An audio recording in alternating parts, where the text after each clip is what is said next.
आज यह जो क्लास है ये फाइल कंप्रेशन की सेकंड क्लास है। पहले क्लास में हमने बताया कि फाइल कंप्रेशन क्या होता है और gzip के थ्रू हमने कंप्रेस करके देखा भी।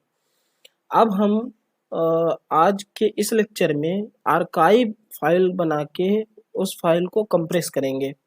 तो आर्काइव क्या होता है? आर्काइव फाइल वो फाइल होती है, मतलब कलेक्शन होता है फाइलों का। जैसे किसी फोल्डर में बहुत सारी फाइलें हैं, उस फाइल का एक आर्काइव फाइल बना लें तो वो सारी फाइल को इकट्ठा करके एक फाइल में हम स्टोर कर लेते हैं। तो सबसे पहले आज हम देखेंगे कि आर्काइव कैसे बनाते हैं, फिर उसको हम gzip, bzip और XZ के थ्रू हम कंप्रेस करके देखेंगे कि कैसे फाइल को कंप्रेस करते हैं। तो इधर मैंने अभी देखिए, मैं अभी रूट डायरेक्टरी में हूँ, pwd आप देख सकते हैं /root डायरेक्टरी में हूँ। अब ll कमांड चलाया, ये देखिए एक dks नाम से एक फोल्डर है, डायरेक्टरी है। तो इस डायरेक्टरी में हम सबसे पहले एंटर करेंगे और इसमें ये एक ब्लैंक डायरेक्टरी है, इसमें अभी कोई डेटा नहीं है। तो cd dks हम फोल्डर में गए और देखिए इसमें कोई फाइलें नहीं हैं। अब इधर हम सबसे पहले टच से फाइल क्रिएट करते हैं, 10 फाइलें क्रिएट करते हैं।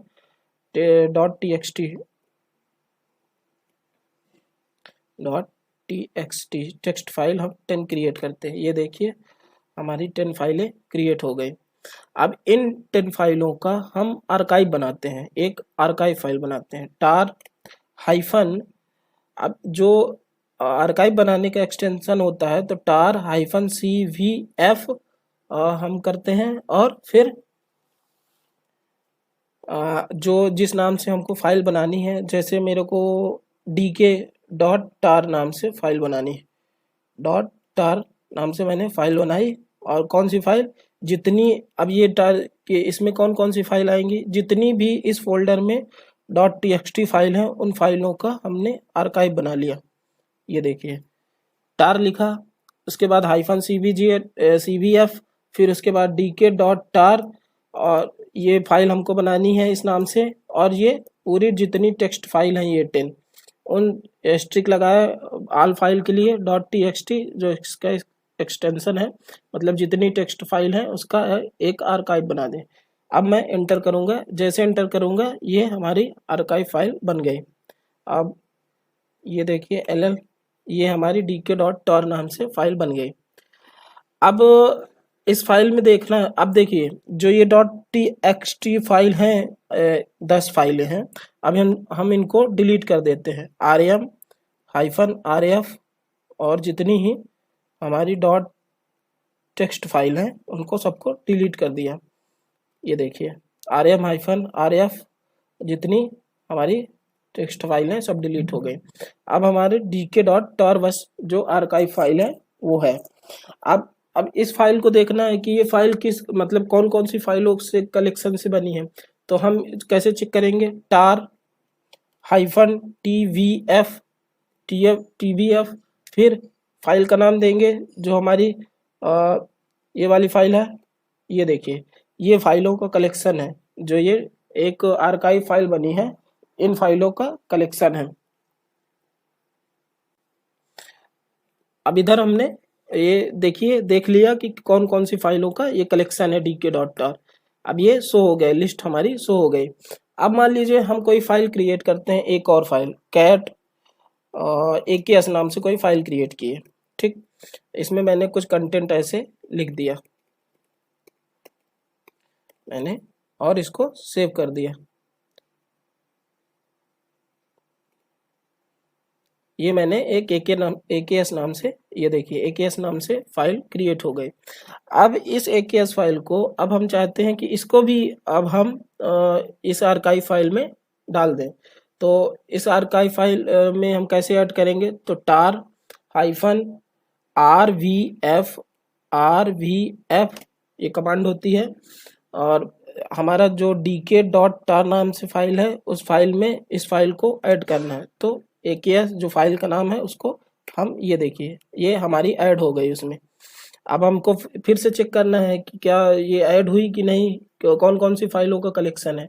तो अब कैसे हम चेक करेंगे, जो पहले मैंने बताया tar-tvf ये किया, dk डॉट tar नाम से जो ये देखिए AKS नाम से जो फाइल है वो इधर है, इसमें ऐड हो गई। अब देखिए इसमें LL किया, अब AKS जो फाइल है अब इसको हम डिलीट कर देते हैं, AKS डिलीट कर दिया। अब फिर से चेक करते हैं क्या ये फाइल है जो आर्काइव है, ये देखिए आर्काइव में है AKS ये फाइल। अब मान लीजिए अब इसको एक्सट्रैक्ट करना है तो कैसे करेंगे, अब इस फाइल को जो आर्काइव फाइल है इसको एक्सट्रैक्ट करना है, एक्सट्रैक्ट करेंगे। तो एक्सट्रैक्ट करने के लिए हम tar क्या करते हैं, tar -xbf dk dot tar, ये हमारी फाइल एक्सट्रैक्ट हो गई। इतनी फाइलों का कलेक्शन था, ये एक्सट्रैक्ट हो गई। ये देखिए सारी फाइलें आ गई। फिर से हम इनको डिलीट कर देंगे, जो जितनी भी टेक्स्ट फाइलें हैं ये डिलीट हो गई। LL से चेक किया, ये देखिए AKS वाली फाइल को भी डिलीट कर देंगे। ये देखिए केवल हमारे पास आर्काइव फाइल बची है, ये देखिए। अब ये आर्काइव फाइल फिर से एक बार चेक कर लेते हैं इस फाइल में क्या कौन कौन सी फाइलें हैं। तो tar-tvf dk डॉट tar, ये देखिए ये हमारी फाइलें हैं, 1 से 10 तक वो फाइल है, और एक AKS फाइल जो मैंने बाद में ऐड किया था। अब देखिए अब इसकी हमको साइज चेक करनी है। तो हम साइज कैसे चेक करेंगे इस फाइल की, du-hs कमांड होती है, और ये du-hs फिर उसके बाद हम फाइल का नेम, तो dk डॉट tar ये फाइल है, 12 KB की है ये फाइल। अब इस फाइल को हमको gzip, मैंने gzip बता चुका हूँ पहले लेक्चर में आपको, मैं gzip से कंप्रेस करना बता चुका हूँ। अब इसमें हम इसको कंप्रेस करेंगे gzip के थ्रू इस फाइल को। तो gzip के थ्रू अगर करेंगे तो dk डॉट tar, ये देखिए dk डॉट tar इस फाइल को मैंने कंप्रेस कर दिया। अब इसको चेक करते हैं, ये देखिए gzip से किया तो इसका एक्सटेंशन क्या हो गया, gz। अब इस फाइल की मेरे को साइज चेक करना है कि कंप्रेस होने के बाद इसकी साइज क्या हो गई। तो du-hs और dk ये डॉट tar डॉट gz, तो ये देखिए 4 KB की ये फाइल हो गई। पहले ये 12 KB की थी, अब ये देखिए पहले ये 12 KB की थी और ये अब 4 KB की हो गई gzip से कंप्रेस करने के बाद। हम जिप से भी कंप्रेस कर सकते हैं, bzip2 से भी कंप्रेस कर सकते हैं, और xz से भी कंप्रेस कर सकते हैं। हम अभी देखेंगे कैसे करते हैं। तो ये देखिए कंप्रेस हो गई। एक चीज़ और नोट करिए, मैंने जब इसको कंप्रेस किया तो जो ये dk डॉट tar फाइल थी ये कंप्रेस होके dk dot tar dot gz हो गई, और ये फाइल सॉरी और जो ये dk डॉट tar फाइल थी वो रिप्लेस होकर ये वाली फाइल आ गई हमारी, इसकी उसकी जगह पर ये वाली फाइल आ गई dk डॉट tar, ये उस फाइल को रिप्लेस करके ये फाइल आ गई। अब हम इस फाइल को अब फिर से इसको डीकम्प्रेस करते हैं। तो डीकम्प्रेस गंजिप, यदि हम gzip से कंप्रेस करेंगे तो हम डीकम्प्रेस गंजिप से करेंगे, तो फिर फाइल का नाम dk dot tar dot gz, ये हमारी फाइल ये देखिए डीकम्प्रेस हो गई। अब इस फाइल को अब हम एक और कंप्रेस कमांड से कंप्रेस कर सकते हैं। वो कौन सी है, bzip2। bzip2 से ये क्या है, मतलब ये gzip से भी हाई लेवल का कंप्रेशन करता है, और इससे भी हाई लेवल के कंप्रेस होते हैं। तो ये मतलब हम कोई भी कमांड यूज करके bzip gzip और xzip के थ्रू हम कंप्रेस कर सकते हैं फाइलों को। तो देखिए bzip से अब हम कंप्रेस कर रहे हैं dk.tar को। अब अभी देखिए, रुकिए, du-hs क्या है, dk.tar। ये देखिए 12 KB की, पहले भी 12 KB की फाइल थी, जब कंप्रेस किया gzip से तो 4 KB की हो गई, और जब फिर डिकम्प्रेस किया तो फिर 12 KB की। मतलब ये इससे क्या समझ में आता है कि ये लॉसलेस कंप्रेशन है, मतलब हम इसमें कोई भी हमारा डेटा लॉस नहीं होता, ये लॉसलेस कंप्रेशन है। तो अब हम किससे करेंगे, bzip 2 से। अभी इसकी साइज 12 KB हो गई, bzip 2 से हम कंप्रेस किए, bzip 2 से dk.tar फाइल को हमने कंप्रेस कर दी है। ये देखिए bzip 2 से जब किया तो इसका एक्सटेंशन चेंज होके, देखिए gzip से किया तो gz हो गया था, अब bzip 2 से किया तो bz2 हो गया। अब इसकी फाइल की साइज चेक करते हैं, तो du-hs dk.tar bz2, ये देखिए 4 KB की, फिर ये कंप्रेस हो गई किससे, bzip 2 से। अब हम इसको मतलब डीकम्प्रेस करते हैं, तो डीकम्प्रेस कैसे करेंगे, bzip की फाइल को bunzip 2 से हम कंप्रेस करेंगे, bzip 2 dk.tar bz2। तो ये डीकम्प्रेस करने के लिए है। ये देखिए डीकम्प्रेस हो गई, ll चेक किया dk.tar, ये डीकम्प्रेस हो गई। अब इसकी साइज फिर से चेक करते हैं कितनी है, hs dk, ये देखिए 12 KB, कोई मतलब डेटा लॉस नहीं हुआ।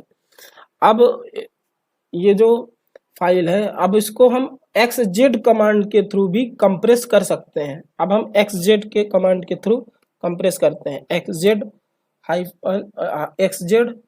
फाइल का नाम जो आर्काइव फाइल है dk.tar।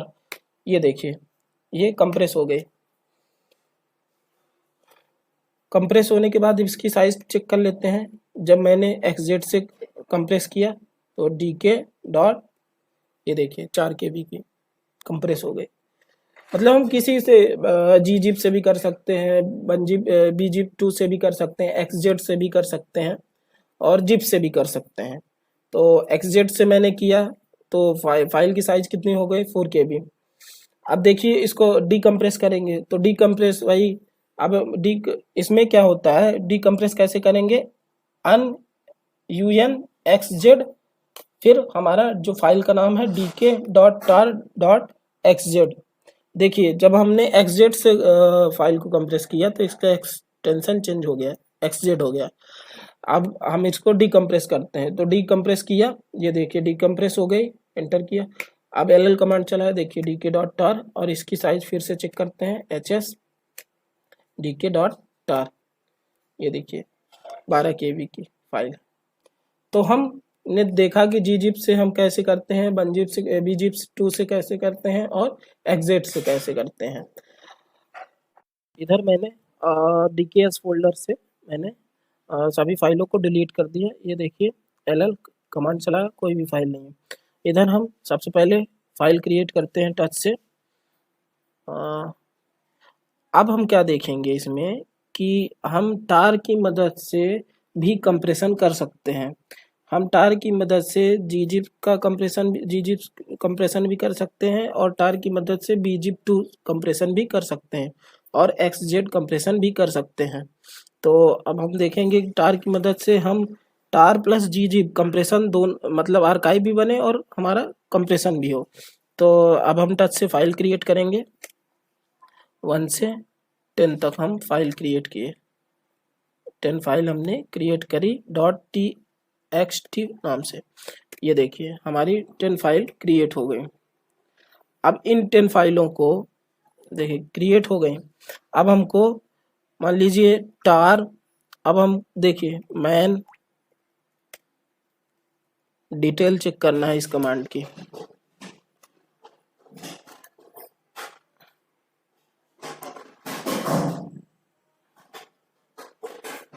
ये देखिए, हम जब टार के साथ जेड ऑप्शन यूज करेंगे तो ये pzip से कंप्रेस करेगा फाइल को, और जब हम कैपिटल जे यूज करेंगे तो ये xz से कंप्रेस करेगा फाइल को, और जब हम जेड का यूज करेंगे तो ये gzip से कंप्रेस करेगा फाइल को। तो देखते हैं अब टार, देखिए इसमें हाइफन अगर हम CVFZ करेंगे, CVFZ करेंगे मतलब gzip से हमको कंप्रेस अगर करना है, आर्काइव बनाने के बाद उसको gzip से कंप्रेस करना है, तो हाइफन CVFZ करेंगे तो हमारा एरर देगा dk.tgz।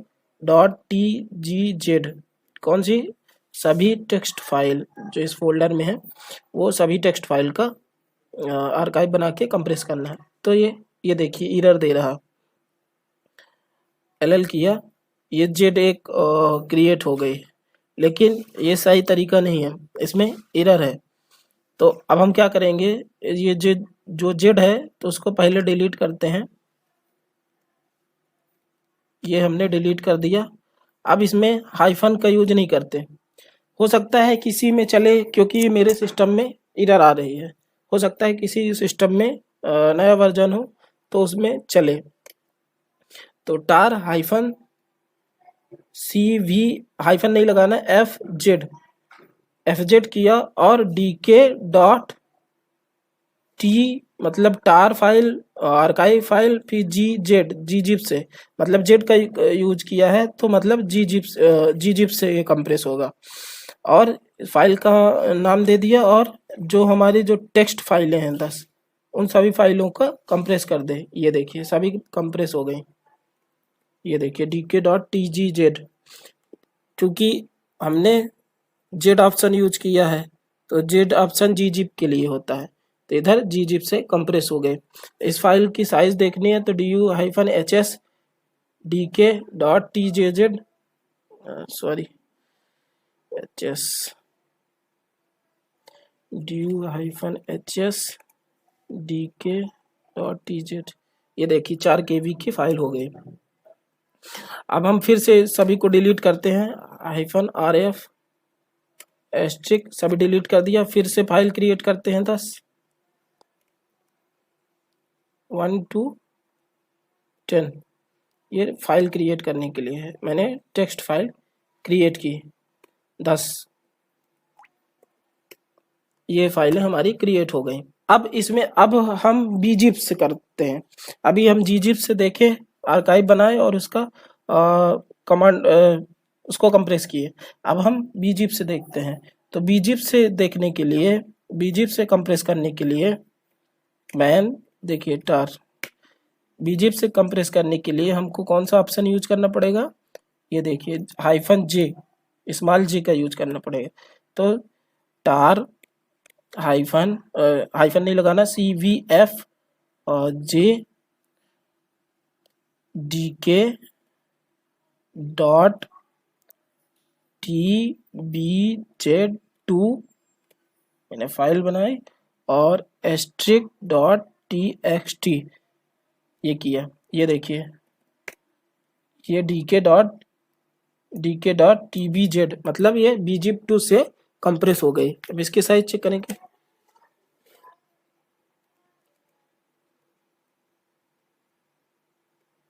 ये देखिए 4 KB। फिर अब हम xz से चेक करेंगे कैसे, rm-rf सभी को डिलीट कर देते हैं, डिलीट हो गए। फाइल क्रिएट किए ले रहे हैं टच से 1 2 10 फाइल क्रिएट किए, .txt फाइल क्रिएट किए, ये देखिए ll 10 फाइल क्रिएट हो गई। अब हम देखिए अब हम xz से कंप्रेस करेंगे, तो xz से कंप्रेस करने के लिए किस कमांड का यूज किया जाता है,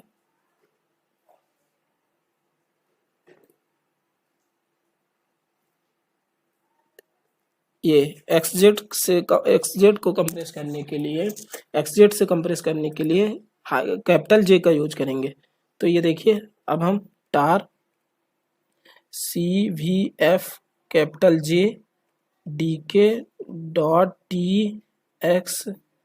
जेड जेड सभी टेक्स्ट फाइल, ये देखिए हमारा कंप्रेस हो गया एक्स जेड से। ये देखिए ये एक्स जेड से कंप्रेशन हो गया। अब देखिए du-hs tk.tx, sorry H S करना था। ये देखिए 4 KB की फाइल। अब हमको एक्सट्रैक्ट करना है, जैसे अब ये एक्सट्रैक्ट करना है dk.txz। अब देखिए पहले तो हम -rf, पता नहीं चलेगा कि एक्सट्रैक्ट हुआ है कि नहीं, इसलिए इसको पहले मैं सभी टेक्स्ट फाइल डिलीट करूँगा। ये देखिए टेक्स्ट फाइल डिलीट हो गई सभी, dk.t है। अब इसको मतलब एक्सट्रैक्ट करना है मतलब ये फाइलों को। अब जो इसमें dk.txjz में है तो इसको एक्सट्रैक्ट करना है, तो हम कमांड यूज करेंगे tar-xvf, और जो कैपिटल जे लिया था कंप्रेस के समय तो उसको देंगे dk.txz।